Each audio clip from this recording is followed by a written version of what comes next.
interpreter's invoice with it. Ms. Olivia had signed my invoice that will be sent to you.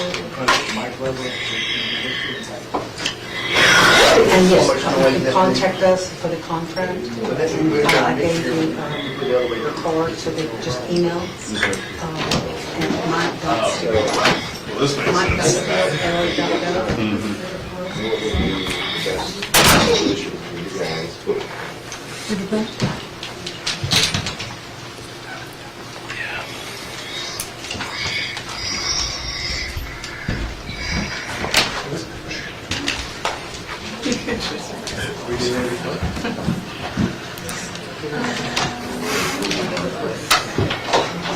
It came out. Yeah.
So when I dealt with JVP on it at first, they said we don't know anything about that. Months later, I hit them up again recently, and they said that they were aware of it and that they did an update to the camp. And then also told me that the stabilizer needs to be off when it's on a tripod. Yeah, and on. And then that only. So I did the update, did that. I experienced the shake yesterday when I was off the shoulder at first. I put it on and then I was rushing and I started looking through the boat. I was like, oh shit, it's shaking. And then I turned it off.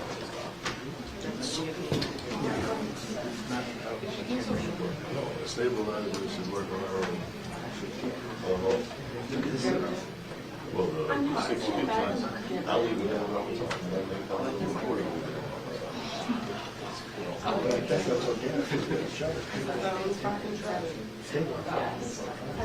That's a fan favorite.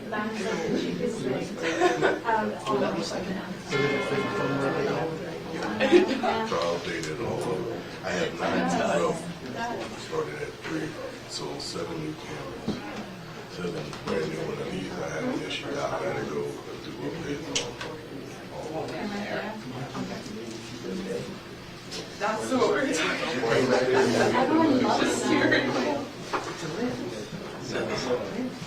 That's cool. Yeah, this one's just a little bit nicer.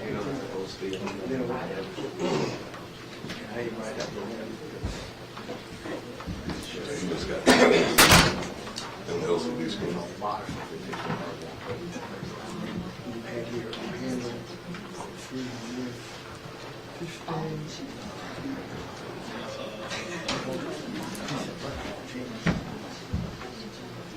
We have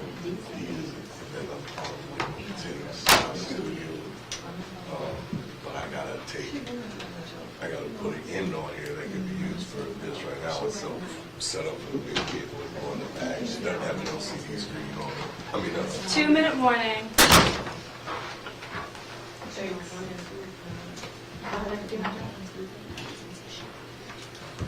No, the other thing is not. It's like the least expensive equipment that I own. Well, yeah, because Jen's owns it.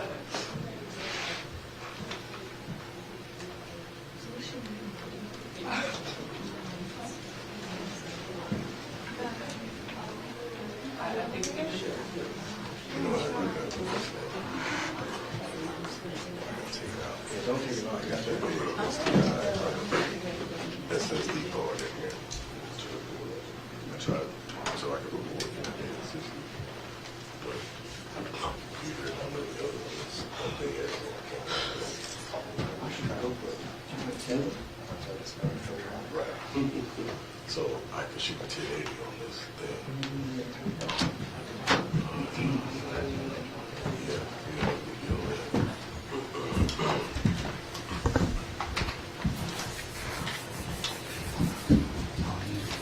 Okay, good. How y'all doing this afternoon? Press is all ready? Get an okay from y'all? All right. Well, good afternoon. I'd like to first start off by introducing the GOSEP team that joins me up here. Of course, we've got our GOSEP Director, Jacques Thibodeau, Colonel Robert Hodges from the Louisiana State Police, Adjutant General Thomas Freelo from the Louisiana National Guard, Secretary of Health, former Congressman Ralph Abraham, and Executive Secretary of the Louisiana Public Service Commission, Brandon Fry. Unfortunately, today marks the 11th severe weather event that GOSEP has had to respond to for the citizens of the state.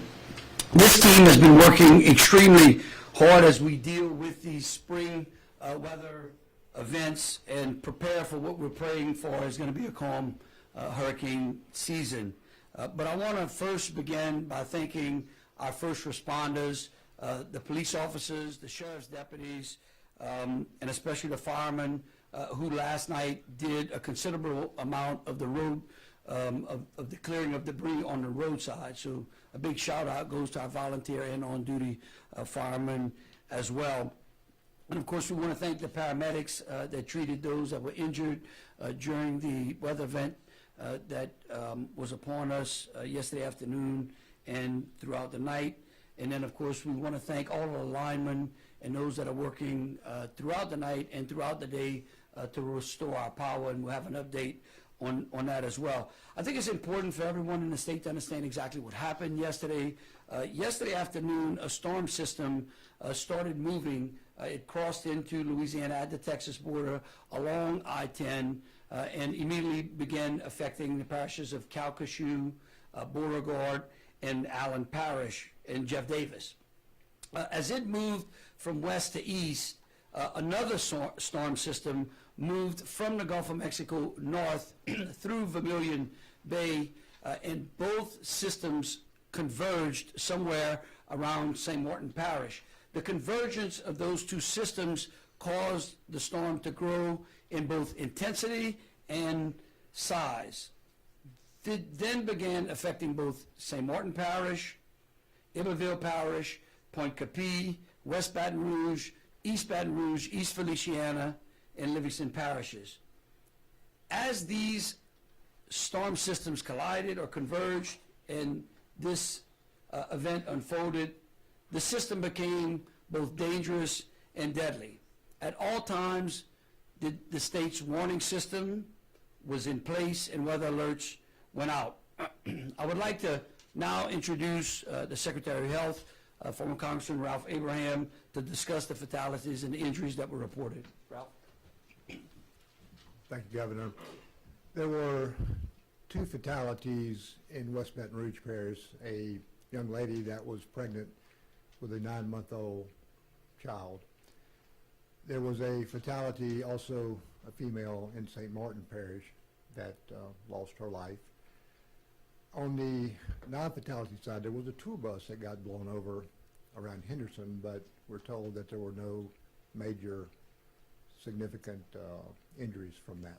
Thank you. I would now like to introduce GOSEP Director Jacques Thibodeau to discuss the timeline of the system as it moved through the state and also the power outages. Yes, sir. Thank you. Okay, this was a very, very quick moving system. Basically, we had the first tornado warning come out for Calcasieu at 4:23 yesterday, and it impacted the parish itself. Then, very shortly after that, we had additional warnings about 20 minutes later in Jeff Davison Parish, Calcasieu Parish, at about 4:49, and then we had Cameron. As you fast forward to 5:30, Jefferson Davis and Acadia began to have tornado warnings in the process, and then when the other system came in the Vermilion area, Vermilion Bay, At 6:06, Lafayette, Acadia, St. Martin began to have tornado warnings. So that's where the convergence occurred, right around 6:08. At 6:30, we really saw the effects of what we faced, and then it began to move east, Point Capee, West Baton Rouge, Iberville at 6:36. Very quickly, more tornado warnings in St. Martin, Iberville, West Baton Rouge, Point Capee, and Iberville. And then we began to get all the east side of Baton Rouge at 7:11 with Ascension, Livingston, Iberville, and East Baton Rouge. The final warning was actually in St. John and Tangipahoa at 9 o'clock, and we got an all clear at 11:47 last night. So in the span of 7.5 hours, the after effects are 16 parishes have been impacted by this weather system, and we had the maximum amount of power outages was 160,000. Thanks to all the utility companies, we're down to 53,000, and it continues to get better every hour. But this was a very quick-moving system, and when it combined with the other one, it became a very dangerous system that affected all of these parishes on the I-10 corridor. Currently, the National Weather Service is assessing the affected areas to determine whether the damage was caused by either straight-line winds or tornadic activity. We, as Jacques said, are working with all 16 affected parishes and their OEPs so that we can get the resources needed to those affected parishes and those that were affected the most. We would again urge any of the municipalities that may have incurred any damage to work through their parish OEPs and then move that information over to the state office here at GOSEP. I would like to close by again urging our residents to stay vigilant. There's actually another storm system that is slated to be moving through Louisiana starting late Thursday night. This system at this time is forecasted to just be a heavy rain event, but you can see that even though, even the best forecasts sometimes can turn, and we urge our citizens to stay tuned to their local weather service and be vigilant. We again, I'll also say that the citizens out there can go. We've got an unbelievable website that they can always go to, which is called virtualla.la.gov. It's virtualla.la.gov. On that site, you can find things like what parishes have declared emergencies, school closures, weather alerts, power outages. So again, it's a great resource that we would urge our citizens to utilize. Again, I believe we were extremely lucky by the grace of God that we did not have any more injuries than the ones that the Secretary reported to us. We certainly will keep the families of those that were affected in our prayers, and we would open it up to any questions that y'all may have at this time. Yes, ma'am. I do have a question, not related to the severe weather. Could we get in? We're only doing severe weather today. Yeah, we'd be more than happy to answer any questions that any of you may have in relation to non-weather related events, but right now we just want to concentrate on the parishes and the people that are affected in that particular area, but we'll make sure to get those questions to Kate and we'll answer those. All right, well, thank you so very much, and again, we please urge the residents to stay tuned for the weather event this week. Thank you.